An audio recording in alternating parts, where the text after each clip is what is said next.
So I've got an unpleasant news for you. I've got a more unpleasant news for you. Sorry? What's your unpleasant? I'll be away again this weekend. It's okay, it's sorted. Okay. Lucky you. That you're building up a payback time. I know. It's like, I'm dreading it. That's So it. next Saturday. So, between now and got an unpleasant news. I think that what's the root canal treatment? I'll be away again this weekend. It's okay, it's sorted. Lucky you. That you're building up a payback time. I know. It's like, I'm dreading it. That's So it. next Saturday. So, between now and it's us. It's us. So, do you remember the whole, do you remember the whole Gold Coast saga? Maybe I didn't tell you the Gold Coast saga. Anyway, yeah, so, people have been invited me for quite a few years to come and visit them on the Gold Coast. You know, the Sikamese family, they're so nice. Then, so I set a time for that a couple of weeks ago. And then she said, oh, by the way, Geshe-la is coming and we asked him to do this and that. I thought myself, that was supposed to be a break, you know, it's like, it's, no, that sounds like work, so I'm not doing it. So. Your secret safe for us and the rest of the world. No. So then, we're doing it this weekend. Also, that's the comparison to root canal treatment. No, actually, they're really nice people, I have to say. Yeah, it's a non-holiday. That's the comparison to root canal. That's the comparison. What are we? No, there are things that are worse than root canal treatment.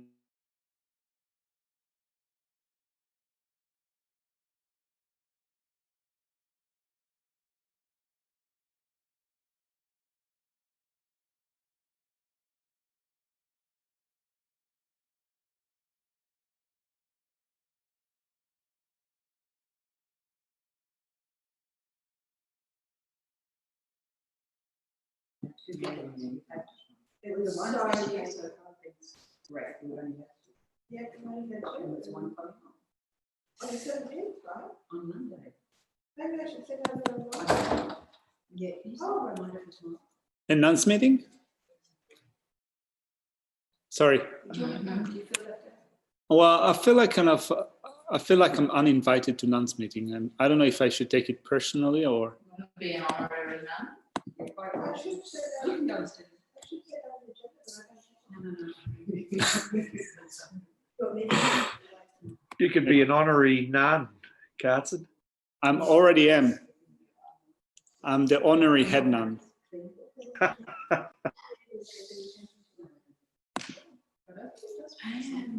All right. Sorry? All right. Oh, obeisance, not the Heart Sutra. Okay. Well, we can do obeisance. Yeah. Like the Heart Sutra. What? Just because you did it 1,000 times the other night. Well, Thanks, thanks. We're going for the short version. Okay. The good protector, my Jewish, who holds in his heart the scripture text symbolic of the sins of things as they are, whose understanding shines forth as the sun and cloud, the defilements or traces of ignorance, who teaches in 60 ways and the patience of Allah, the cloud of His son, His son. All creatures calling the prison of samsara, confusing the darkness of grief, overwhelmed by day suffering. Uses driving upon the confirmation the Dhamma arises from the stupor of our delusions, it frees us from the iron chains of life. Whose powerful soul of wisdom chooses our suffering wherever its sprouts appear. clean away the darkness of all ignorance, and treasure my treasures, princely bodies adorned the 112 marks of Buddha, who has completed the 10 stages, achieving the highest perfection of Bodhisattva, who has been pure from the beginning. O Manjuru Shri, O loving one, with the brilliance of your wisdom, illuminate the darkness enclosed in my mind. Enlighten my intelligence and wisdom so I gain insight into Buddha's words and the texts that explain them.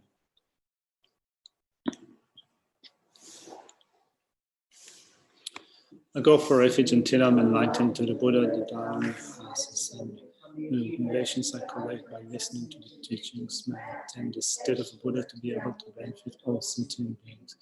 I go for refuge until I'm enlightened to the Buddha, the Dharma, the highest assembly. From the accumulations that I collect by listening to the teachings, may attain the state of the Buddha to be able to benefit all sentient beings. I go for refuge until I'm enlightened to the Buddha, the Dharma, the highest assembly. From the accumulations that I collect by listening to the teachings, may I attain the state of a Buddha to be able to benefit all sentient beings. All right, good afternoon. Good afternoon.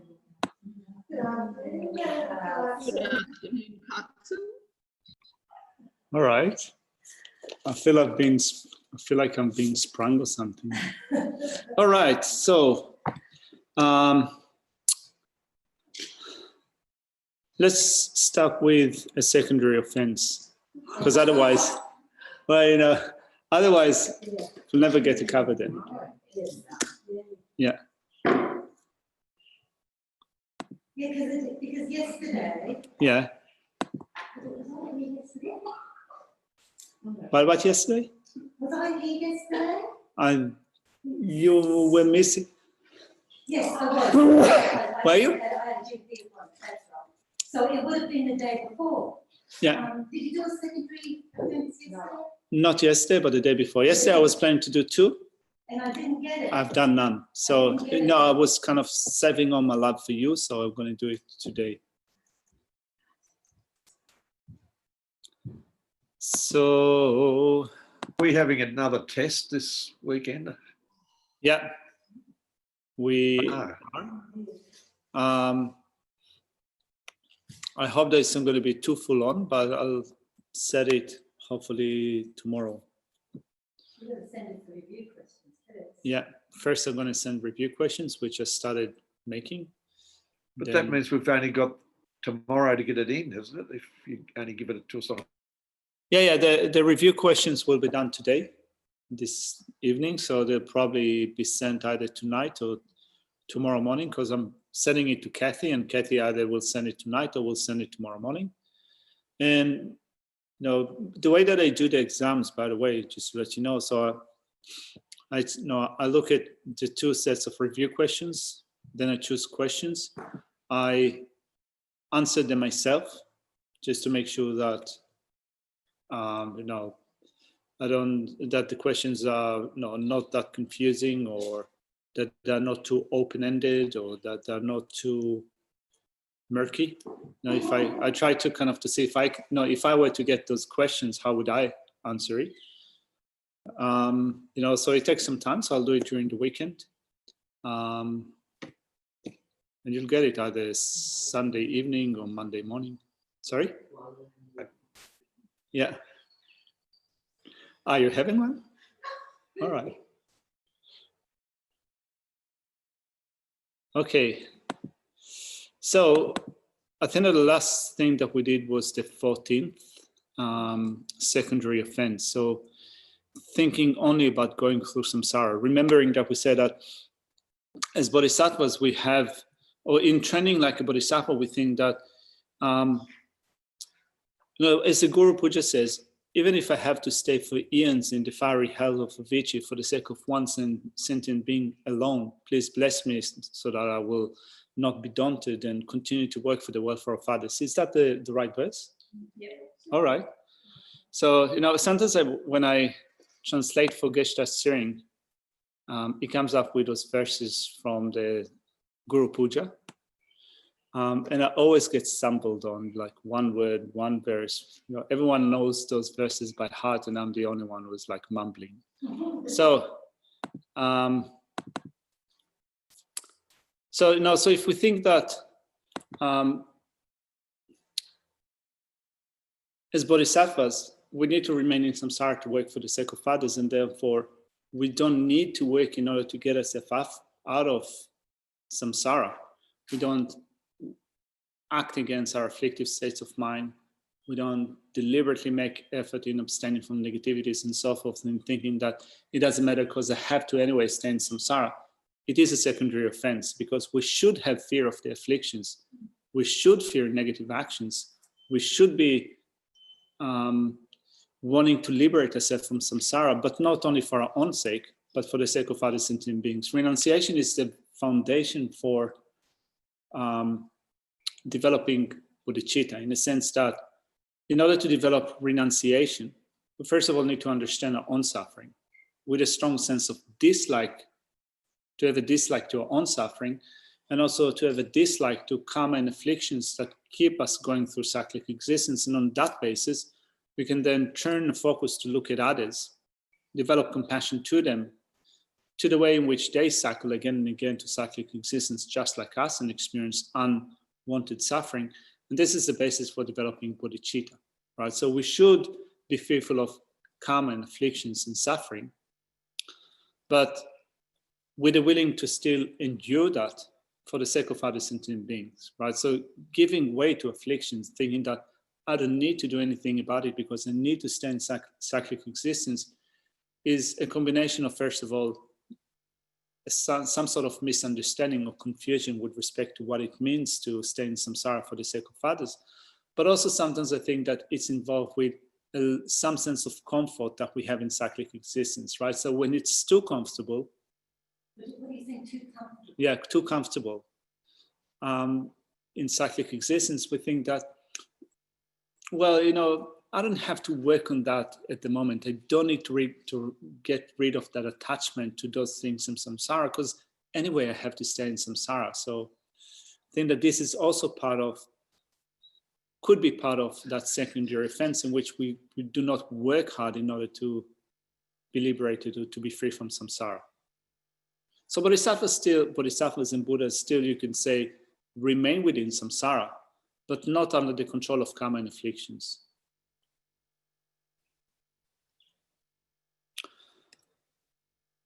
You know, a Buddha's nirvana is called non-abiding nirvana. So it is a non-abiding nirvana because it doesn't dwell in liberation or in peace. The non-abiding nirvana. Yeah. So we have a hearer's nirvana. Yeah. Hearers. Here is the Solitary realizes nirvana. Yeah. And then Buddha's nirvanas. And Buddha's nirvanas is called non-abiding nirvana. Thank you. So non-abiding nirvana, in that it doesn't abide in peace, the extreme of peace, which means that it's not that you just become liberated for your own sake alone and dwell in that state of the bliss of peace for eons on end, just for your own sake alone, but you're motivated by compassion. So through compassion, you avoid the extreme of peace. And through wisdom, you avoid the extreme of existence. Now, the extreme of existence is samsara, which means through the development of wisdom, bodhisattvas also emerge from samsara. They don't dwell in samsara because they work or they have worked on the development of wisdom that realizes selflessness. So through wisdom, avoiding the extreme of existence. Through compassion, avoiding the extreme of peace. Why do we say gone to bliss? You know how we say they've gone to bliss if they're not actually in bliss when they're aboard? Sorry, I didn't get your question, Graham. Could you ask it again? Why do we use the term in a lot of the chants that we use, gone to bliss, when we're talking about the Buddha or about one of the, like Manjushri or someone like that, when you're just saying there that they don't actually reside in a blissful nirvana, it's something else. Could you explain that a bit? Yeah, so gone to bliss is a translation of the term Sugata. So a Buddha has many names: Sugata, Tathagata, Buddha, the Buddha, the Bhagavan. So Sugata, gone to bliss. I think that you can say that maybe have perfectly gone beyond the two obscurations, and therefore reached a state of bliss or happiness in which the Buddha is free from the two obscurations, cognitive and afflictive obscurations. So they're free from afflictive obscurations that keep oneself going in cyclic existence, but also cognitive obscurations which prevent the Buddha from working for the sake of others, in that they prevent the Buddha from knowing the dispositions of all other sentient beings that need to be tamed, that need to be taught, that need to be given advice or help and so forth. So Buddha doesn't have the fear of cognitive obscurations, and therefore they've gone to bliss. I sort of thought maybe they can actually achieve bliss when they're trying to help others or something like that. Yeah. Well, the word for bliss in Tibetan is dewa, and it has a wide range of experiences that are all found within the word dewa in Tibetan. In English, I think that when we use the word bliss, it has the meaning, it feels like an ecstasy, like a strong sensation of pleasure of body and mind. So it misses out on all the other understandings that are included within the term dewa in Tibetan, right? So the word dewa in Tibetan not only refers to happiness, but also just kind of this overall sense of well-being. So happiness, well-being, comfort, a sense of ease, you can say. So Buddhas have gone to that state, to not only to bliss, it's not just this ecstasy, but well-being and happiness and comfortable. And within that state, they can spontaneously enact the welfare of others. And that is also kind of, you can say that it is a blissful state, an easy state, a comfortable state where, everything works right, you could say, in working for the sake of others. So it's not just this kind of powerful sense of pleasure. That's part of it. But it's not like the sense of peace, the extreme of nirvana. It's more than the extreme of peace. So the extreme of peace, which is nirvana, or Hinayana nirvana, is said to be the state in which arhats, they have achieved their freedom from afflictive obscurations, freedom from samsara, and therefore they can continuously dwell in that peaceful, easy, comfortable state. And it is said that they can dwell within that state in which everything works. It seems that everything works perfectly. Everything is comfortable. There is that oozing sense of peacefulness and relaxation, calmness, open mind that is attributed both to, I guess, the physical level, but mainly to the mental level. So that is said to be a bliss of peace. So Buddha is said to have even a greater amount of peace, in a sense that, to begin with, what they have done was done on the basis of 3 great countless eons for accumulating virtuous causes that produce, you could say, greater sense of happiness and well-being and comfort. But also they derive happiness and bliss, or a sense of satisfaction, from being able to spontaneously enact the welfare of others. So in that sense, I think that there would be even a greater sense of peace or happiness. But I think that this is just kind of intellectualizing it or thinking about it. I haven't experienced neither peace, definitely no Buddhahood. So I can only speak about it, but not from experience. Kate says that in Balinese there is a word halus, which translates to smooth in a psychosocial sense, and which also covers best conduct. Yeah, smooth state.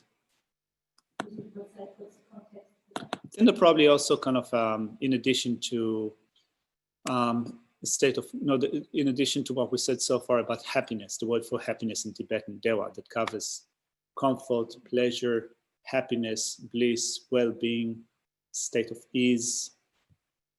All those meanings are included within the word happiness in Tibetan. I mean, it's kind of, sometimes the translation into English can be quite clunky, right? So we speak about, everyone wants happiness, physical and mental happiness, but I mean, it's difficult to kind of speak about physical happiness. It doesn't, for us, we're used to speaking about it like that, physical happiness, but what does it actually mean? I mean, physically, we can be well, we can be comfortable, we can be relaxed, we can be healthy. So all of those different experiences or all of those different levels are parts of the word Dewa in Tibetan. Just speaking about it as physical happiness is quite limiting. So, but we spoke about the 14th one. Let's look at the 15th.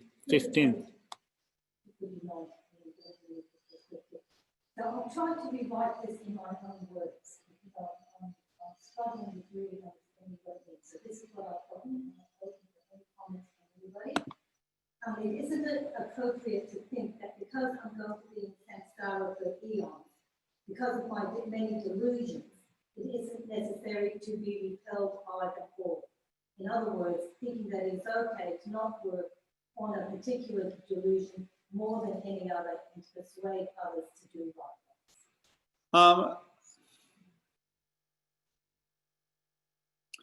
Yeah, but I think that the focus is on oneself, kind of rather than persuade others to do likewise. Just say that at the very end, and also to persuade others from trying to attain the Dharma because of the above wrong view. That's what it says. That's why I said that, because of that very last two lines in 14. All right, so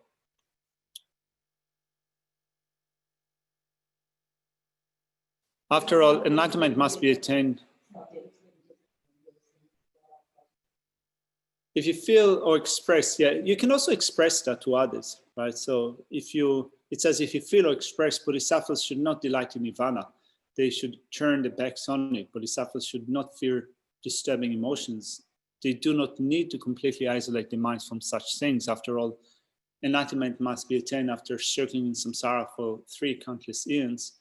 Yeah, you can think about it to yourself, like, I don't need to work too hard because anyway, it will take me such a long time. But you can also, in a way, dissuade others or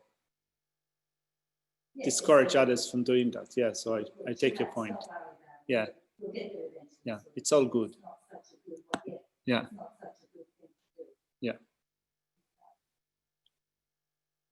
All right, so then the next one says, if you do not dispel the stains of not having kept your word or having a disreputable word, and do not try to abandon the grounds for such unpleasant remarks being made about you, it is a secondary offense of not avoiding bad reputation. So, this is interesting. On one hand, we have our core instructions of avoiding the 8 worldly concerns. This is part of what we want to do, at least when we recite the 8 verses for training the mind. The last verse says, not tainted by the sense of the 8 worldly concerns. So we don't want to be tainted by those stains. And some of the stains, or at least the last 2, is liking fame, disliking infamy, liking praise, disliking blame. So we want to be free from disliking blame and liking praise. But let's look at disliking blame. We also want to be free from disliking infamy.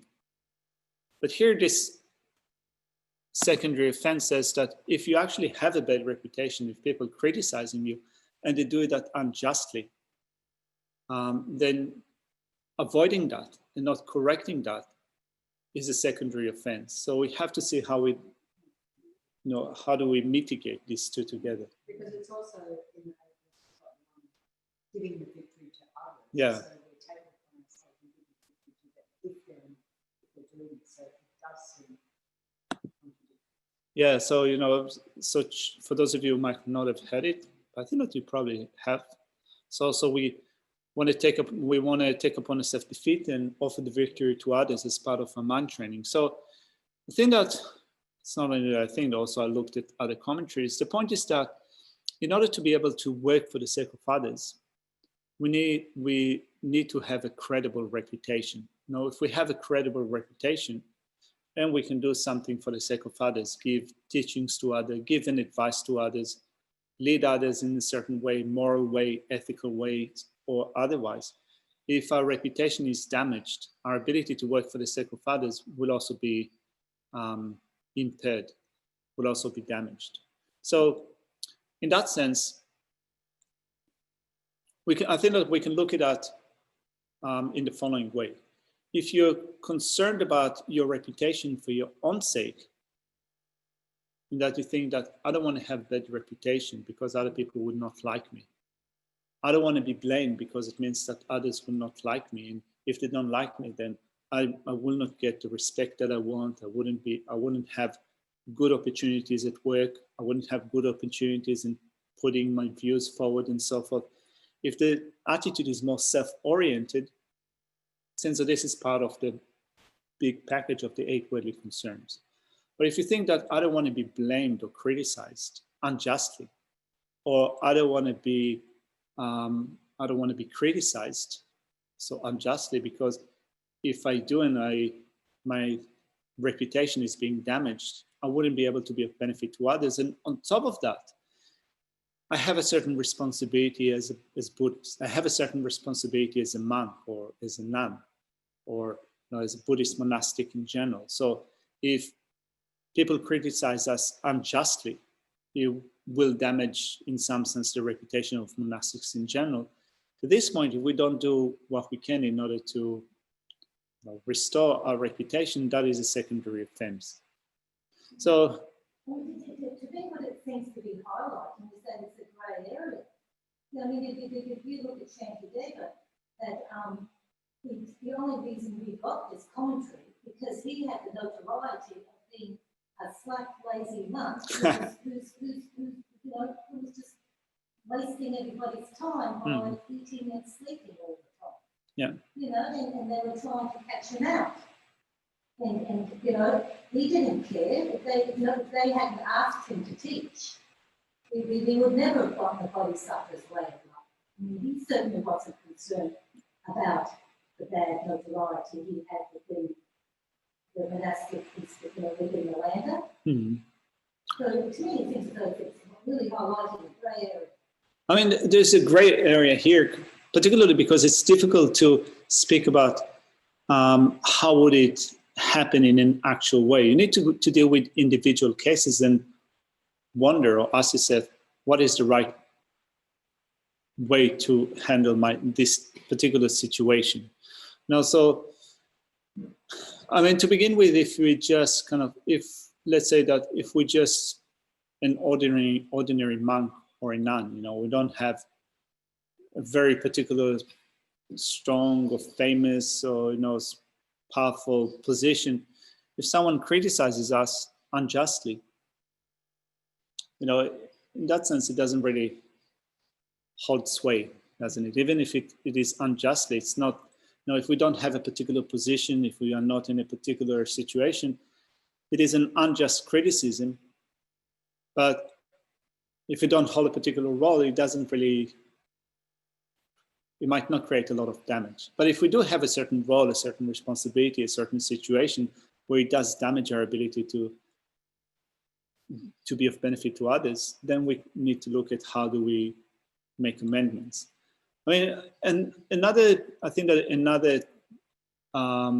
gray area here is that we live at a time in which, on social media, people like to just throw dirt at each other. They write something and then to just go away. So there is just something that is mounted on social media and other things, and we don't have the ability to address each and every bit of that.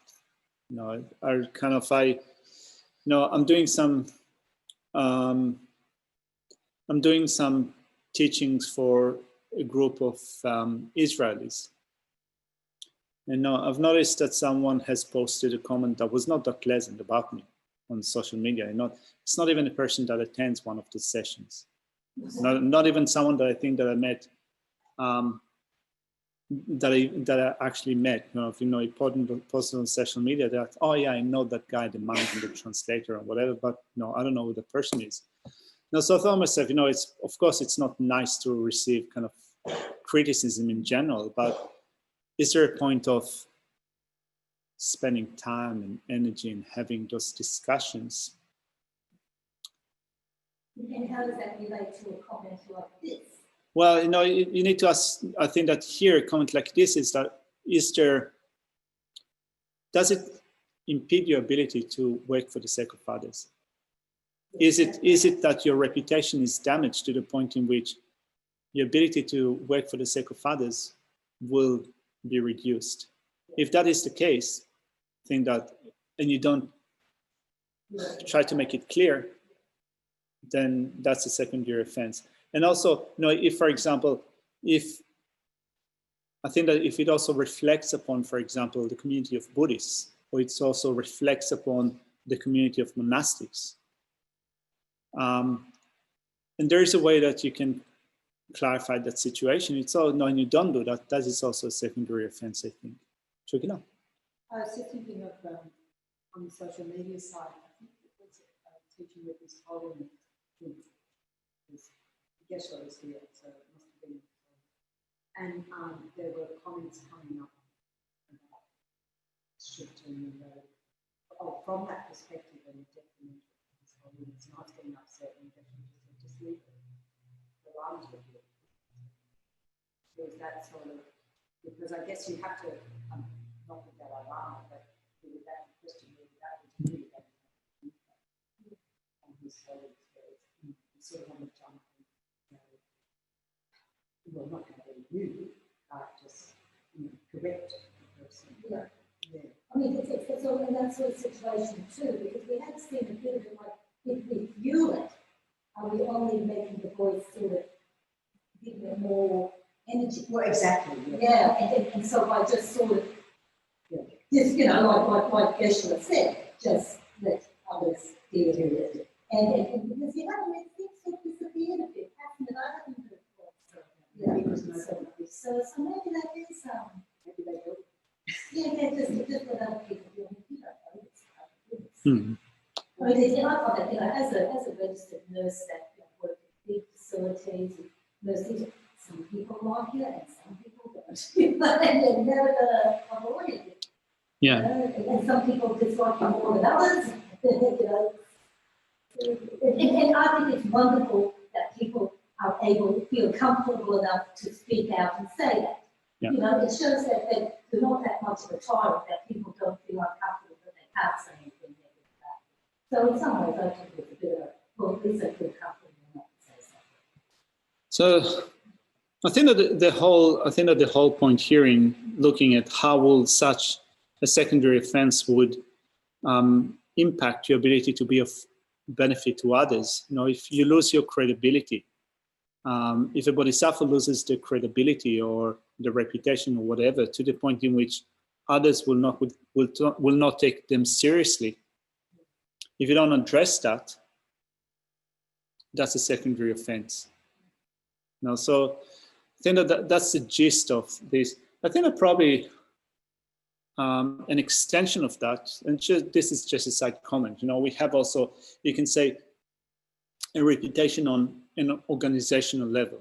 So over the years that I've been here at Chimazik Institute, we're such a big organization working with such limited resources. And it seems that we're trying to do so many different things, and that are done by a smaller group of people, that we're always short on resources. So we have good days, good times in which things are more challenging, and when things are more challenging, we tend to then start to kind of beat each other's throat because it is difficult. So sometimes we have that reputation as if things are really difficult here. When that reputation of things are really difficult, the center is really difficult, the people are really difficult, it also impacts our ability to be of benefit to others. So then there's that reputation story that is being built. But if you look at actually what the center does provide, so first of all, it is the only center that has been providing like a really full-on extensive study program for 25 years.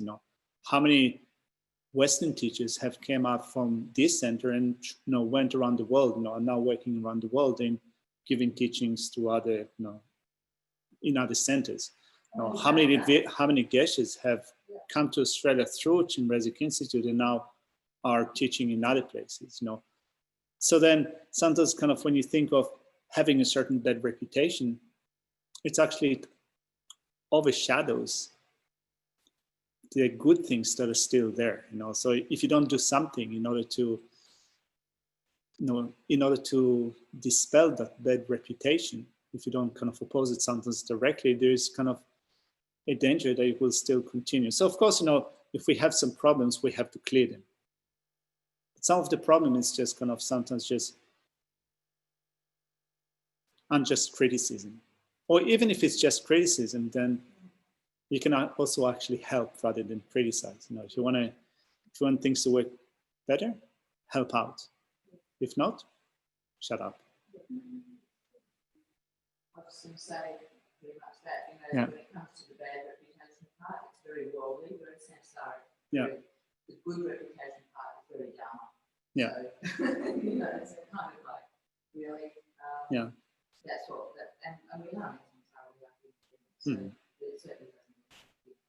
The good is definitely the dharma. There's nothing bad dharma from here as far as the reputation part might just be worldly stuff. Well, in fact, more in-house than out-of-house. I mean, you just look at how many satsas have we, CI satsas throughout the world. I think if we thought about that, we've done so much benefit here at CI, so much benefit. Someone says CI is broke, so. Yeah, I don't know if that relates to, because I don't think it's about that reputation, but it's that thing of making that a fact of ordination is attractive, like Esha was talking about with going down the line of what has to become monastic. There's nothing better. Not monastic. Take your time, Shannon. Take your time. Take your time. No pressure. Take your time, Graham. But exactly, because it's also as Sangha in our practice of that, of not complaining to lay people, not saying to lay people, oh, I felt I got this wrong, you that wrong, that was supposed to not refrain from. Yeah. It doesn't really relate to this one, but it's just that thing of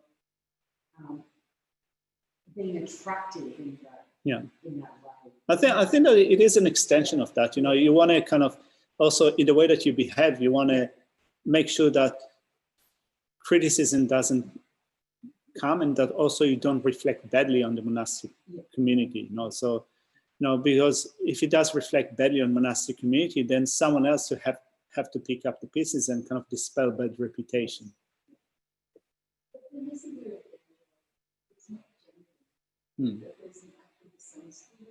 If it's not genuine, is there?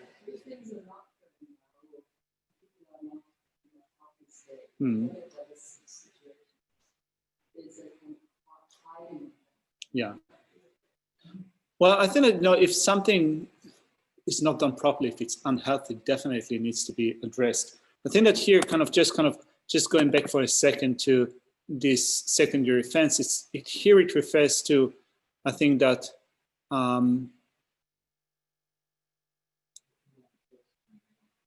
if you don't dispel the sense of having kept your words, of having a disreputable words, and you don't try to abandon the grounds of such unpleasant remarks being made about you, I think that, if it's unjustly, untrue,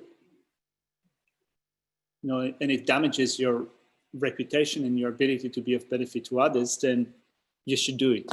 Now, if what is said is correct and it's about you, then you should also be aware of your own faults and make amendments. So, I just kind of mentioned that comment that was made about me somewhere in social media. So, kind of at the beginning, I thought myself, well, it's not nice, but also maybe there's a truth in that. If something is being said, I don't have to reject it just because I don't like it, probably there's some truth in that. So kind of, first of all, I need to look at myself and see whether I have those faults.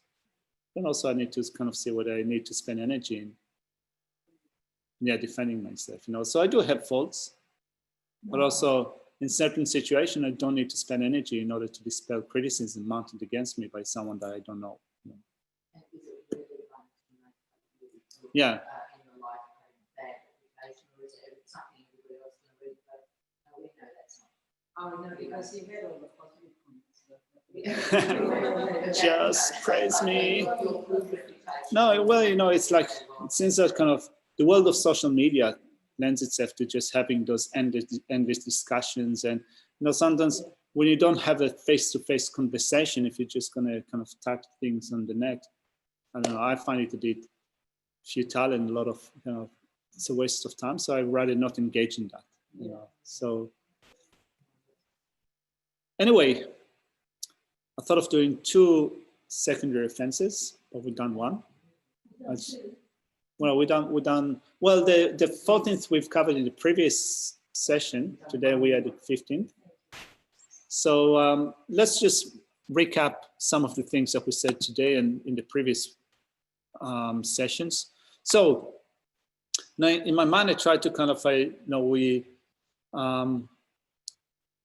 we spoke about the topic of this chapter in a certain order. We said that in order to guard the training, we need to guard the mind. In order to guard the mind, we need to guard mindfulness and introspection. Today, the new material that we've covered said that in order to guard, we spoke about guarding mindfulness as means for guarding introspection. So it seems that it is given in a forward order. But then, if you look at that from the viewpoint of cause and effect, then the first cause that we are creating, or creating in, I don't know if that's the right way of stating that, but the first in order would be practicing mindfulness. If we guard mindfulness, we will guard introspection. If we guard introspection, we will guard the mind. If we guard the mind, we'll guard the training. So this is more like kind of sort of like a cause and effect process. Right, so guarding mindfulness means guarding introspection.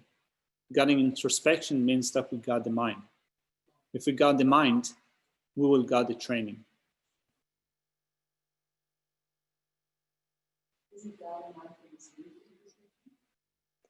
Is it guarding mindfulness done with introspection? Yeah, this is kind of, it's an interesting point because the relationship between mindfulness and introspection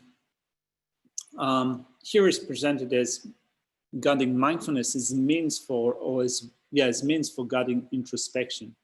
But when you look at how the cultivation of concentration is explained, it is said that with concentration, it says that you should have non-forgetfulness with respect to the object.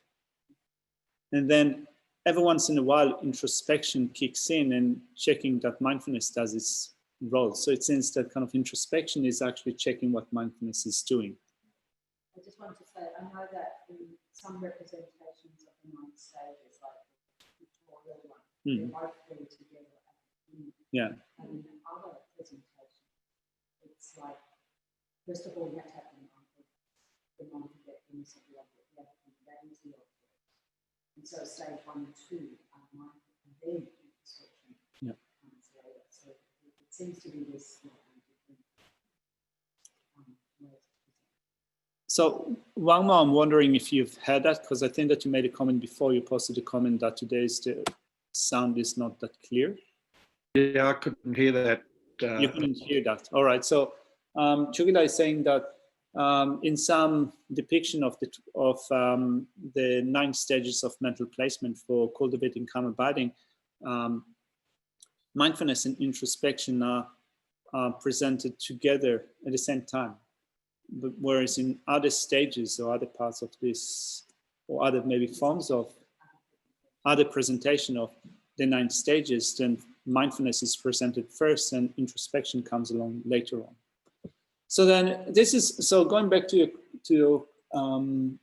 question, Shannon. I think that also I've been looking at that back and forth, not only now, but also throughout the years. So now what I can know, my way of thinking about it is when you look at the system of the 5 faults and the 5 faults and the 8 antidotes, which is taught when cultivating concentration, that is a calm-abiding presentation, we have 8 faults. The first 4 faults are antidoted by mindfulness. Sorry, I'll retract that. The first fault is laziness.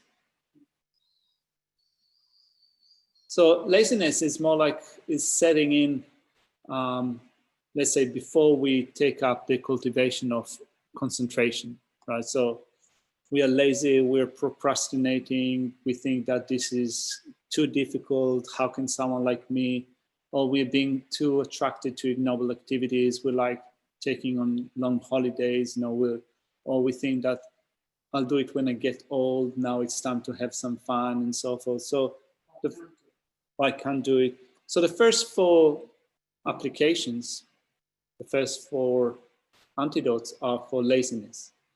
Then the second fault is forgetting the instructions. So it is said specifically that you forget the instructions for cultivating concentration. So it's not only forgetting the object of concentration, but it's also forgetting the instructions. So what instructions do we get for developing concentration? Well, we have instructions about, first of all, choosing the suitable place. Creating all the prerequisites, so choosing a suitable place, developing pure ethical discipline, being more satisfied, being more content, having less a desire, and so forth. These are the prerequisites for developing concentration. So we need to remember all of them, but also we need to remember the instructions in terms of how to set our mind single-pointed on the object, and also the instructions on what to do when we encounter excitation or laxity.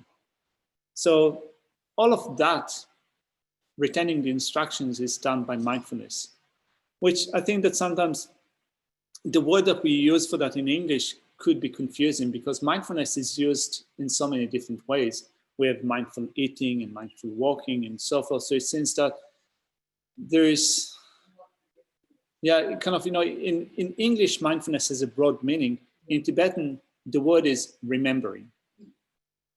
So you can say that you can have remembering on a small scale. You just remember the object of your meditation.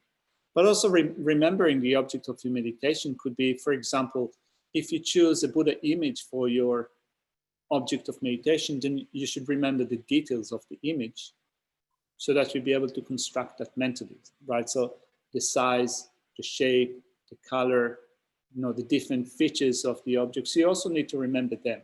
So it's remembering the instructions in general, but it's also remembering the object in a specific way. And we use mindfulness in order at the end to get to, through mindfulness, through remembering, to develop single-pointed concentration, that ability to single-pointedly be placed upon that object without the mind wandering off. So we need remembering the object, but also that remembering the object, or mindfulness, needs to be with single-pointedness, because we might remember something, but still often things come up, different conceptions, different thoughts. We tend to be carried away, and then we don't remember the object. Not only we don't remember the objects, we also don't remember the instructions of how to replace ourselves on the object. So mindfulness is such a broad understanding of remembering. There are many things that we need to remember apart from the object itself. So then it is said that when we cultivate concentration, it says that you need mindfulness in order to remember the instructions. And then this third fault within the presentation of the 5 faults is a lack of application. Sorry, not a lack of application, laxity and excitation. So when laxity and excitation are present, either one of them, you need to apply introspection or alertness, which means that going back to how we spoke about vigilance or alertness, introspection yesterday, we called it knowingly, to do something knowingly, which means that it is knowing what our body, speech, and mind are doing, or particularly in concentration, it is knowing that the mind is still placed on the object with clarity and the factor of abidance. So if there's excitation happening and the mind tends to walk off the object, wander off the object, then knowingly this introspection should recognize that, so that we make amendments, we place the mind back on the object. If clarity is being lost, then also that knowingly that introspection factors should kick in, and we should recognize that dullness, that laxity, so that we can heighten the clarity of the object. So in that sense, it seems that when you explain it like that, and sometimes it seems that introspection is a way of supporting mindfulness, the non-forgetfulness of the object. So I think that I think that you can look at that in terms of a broad application of mindfulness, in which you remember the instructions.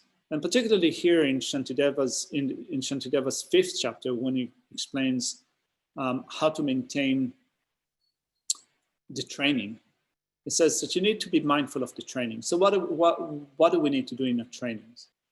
We need to avoid the 18 root downfalls and the 46 secondary offenses.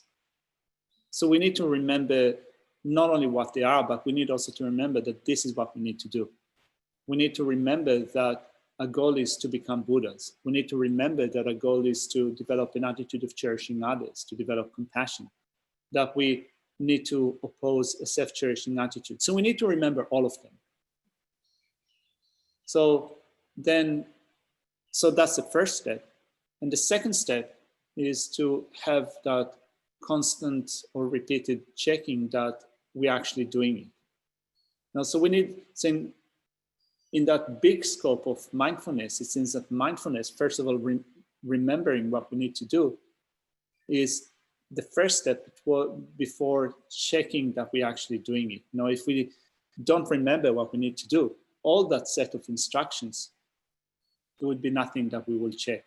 How will we know what to check if we don't know what is it that we check? Geshe said today that in his session, he said that if you have forgotten something, it is just like not knowing it. Yeah, it is the same as not knowing it. So in that sense, mindfulness is a way of guarding introspection, because if you remember what you need to be doing, you can check actually that you're actually doing it. In terms of developing concentration, then we have mindfulness with respect to the instructions, that do not forget all the big instructions and what it takes in order to develop calm abiding.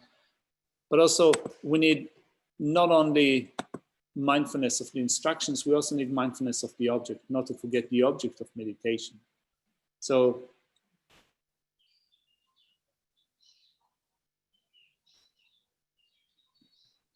in that sense, which comes first, mindfulness or introspection? Sorry? Mindfulness of the object, because if you're looking at those nine stages, then the stage is really getting the instruction. So you're being there. So you're realizing meditation, giving the instruction, giving the then So then, we sit in meditation, for example. I think that all of us have had that experience. So you sit in meditation, you're being told that, be mindful of the object, remember the object. Then after a few minutes, we find that our mind has wandered off, and then it says, come back to the object. So it seems that in that sense that introspection detects that wandering off, and then we bring it back to mindfulness. So I think that in that sense, I think that this is maybe the point that Shannon is making, that it seems that in that point, this alertness of vigilance is a way of sustaining mindfulness, right? Because we remind ourselves of the object. Yeah, it seems like it's working hand in hand in this way. But remember that all of this is kind of, this explanation is done in order to develop that single pointed concentration in which you have single pointed with respect to the object, right? So we bring ourselves back to the object. We have mindfulness that reminds us what the object is, what the instructions are. Introspection that detects when mindfulness is not doing what it needs to be done, which means that forgetfulness has already set in. So we bring mindfulness again. We reinstate mindfulness. So yeah, we're going back and forth. But I think that in the initial process, we have mindfulness that comes before introspection. Yeah. Yeah, if we're not mindful of something, you cannot agree.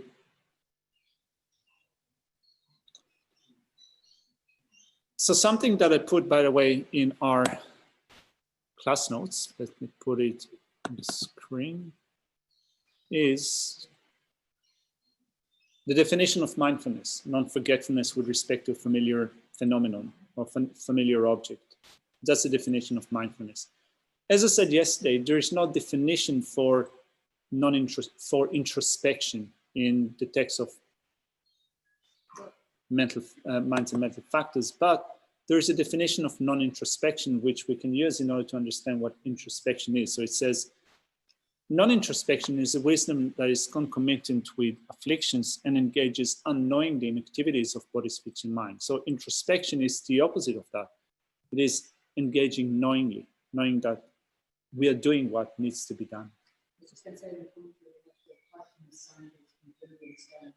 Mindfulness is not forgetfulness, I've introduced by Mm. and has the function of preventing mental wandering. Yeah. So mindfulness has the function of preventing mental wandering. Mm.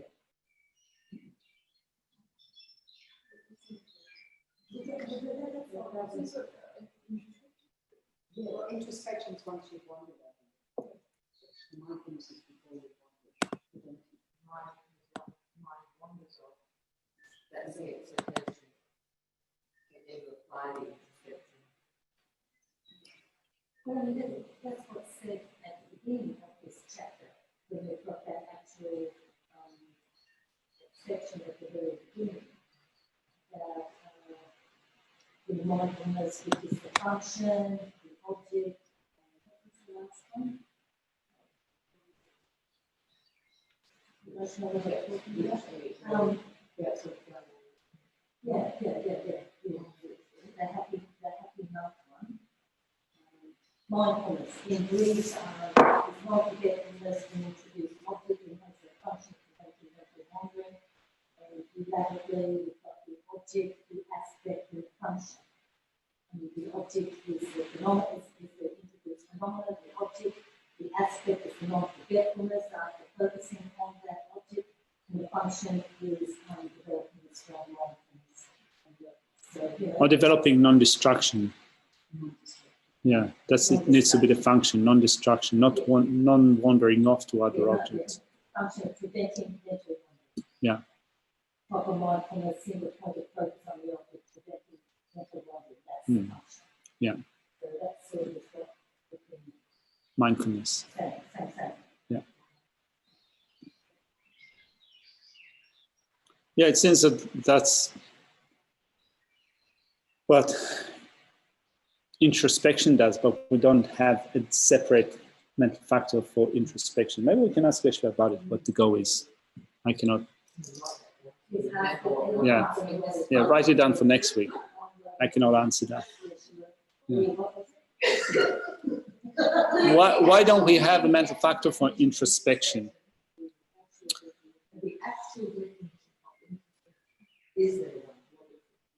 So, we spoke today about another thing that I wanted to mention with respect to what we've spoken of today. So, yesterday we spoke about the disadvantages of lacking introspection. Now, if one is separated from mindfulness and introspection, any action one performs has little force. We know that, prostrations, recitation, meditation. Without mindfulness and introspection, we might accumulate some merit, but it will be of very little force. Wisdom will not become pure, in that whatever we learn, whatever we study, will not be retained. Sometimes when we speak about how to listen to teachings, we speak about listening to teachings in being free from the three faults of the container, right? So not like being a container that is placed upside down or container that is leaking. So we need mindfulness in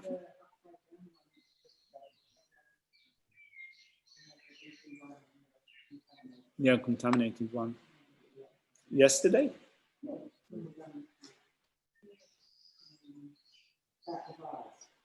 Yeah, the vase. So this is what the second fault speaks about. Wisdom will not become pure in that we will not gain knowledge if we won't have mindfulness and introspection. Ethics will not become pure in that without mindfulness and introspection, we will not gather vows and commitments. So we will not have pure ethics. Virtues accumulated in the past will be destroyed because with afflictions, with downfalls, with negativity, stuff will be created because of on account of a lack of mindfulness and alertness, will also reduce our accumulations. They will damage our accumulations, and therefore also the accomplishment of virtues not previously performed will be hindered, right? So things that we have done in the past will be reduced, and also we won't have a lot of oomph to create more virtues in the future, right? There would be some prevention, some hindrance with respect to virtues not previously performed. But today we spoke about guiding mindfulness as a method of guiding introspection. So Geshe-la, I think, spoke nicely. It's not that I'm giving him marks, but anyway, spoke about the external condition, relying on the virtuous spiritual teacher, which I think not only gives us instructions on how to develop mindfulness and alertness, but also sets an example of how to be mindful, how to have introspection, right? So it is said that a spiritual teacher should have not only knowledge, but also experience. If they haven't tamed themselves, they will not be able to tame others. So the external condition is a spiritual teacher. The internal conditions, and this is the last thing that I wanted to mention here, is having correct mental attention. So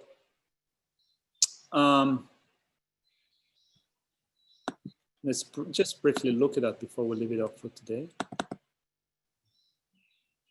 So it says, 31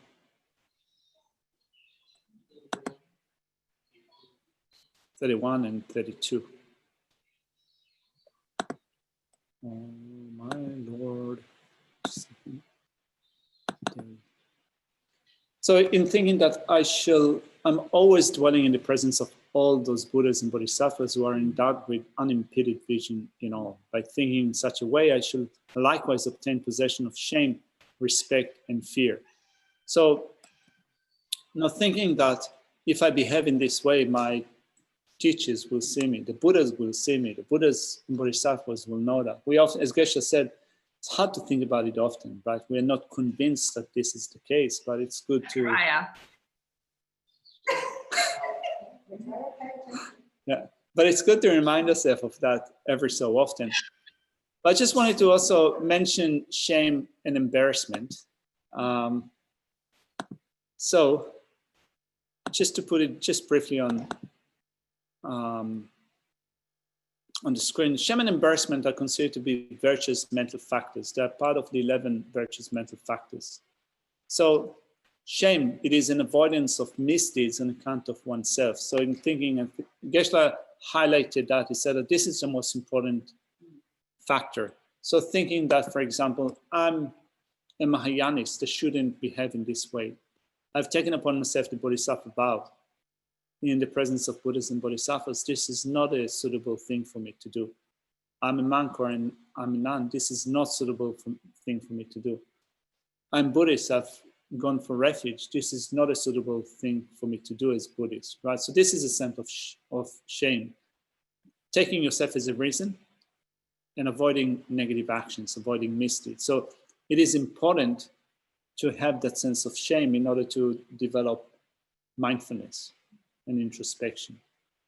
Also, embarrassment is one that you avoid misdeeds on account of others. If others would see me behaving in this way, it would be shameful, or it would be embarrassing. It would be damaging to Buddhists. It would be damaging to the community. It would be damaging to me. So avoiding that misdeeds on account of others. So they're also important as part of maintaining mindfulness and introspection. We often speak about them as shame and embarrassment. I think that as we tend to think that they're not good things to have, but actually from a Buddhist perspective, having a right sense of shame and embarrassment, or a propriety, actually a virtuous state of mind.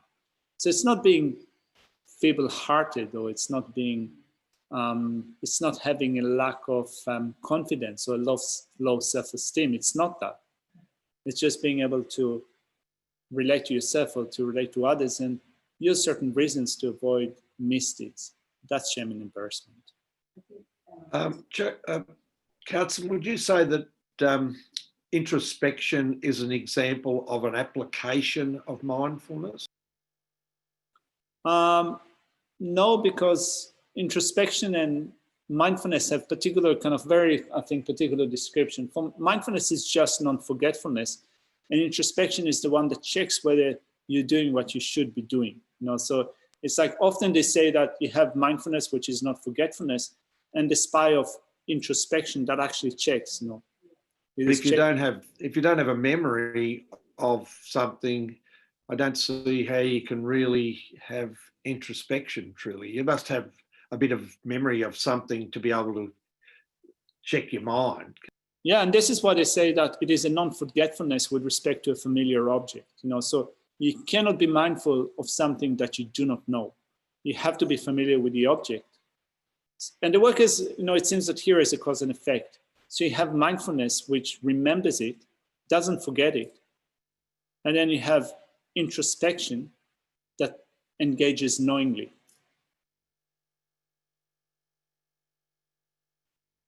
All right, let's leave it here for now. Thank you very much. And let's do some serious dedication. May I quickly become Guru, Lord Buddha, and lead each and every sentient being to his enlightened realm because of these merits. May the supreme jewel Bodhisattva, which is not a reason, rise and grow, and may that which is a reason never diminish, but increase more and more. In this land encircled by snowy mountains, you are the source of all happiness and good. All powerful Chenrezig Tenzin Gyatso, please remain until samsara ends. You uphold the subdued moral way, who says the bountiful bearer of all, sustaining, preserving, and spreading much enough victorious doctrine, who masterfully accomplishes magnificent prayers honoring the three jewels. Protect us from myself and others, your disciples, please live long. Thank you. Thank you very much, Carson. Thank you. Enjoy the weekend, everyone. Will do. Great. Thank you. Thank you. So do we need to make announcement of? Cool. All right.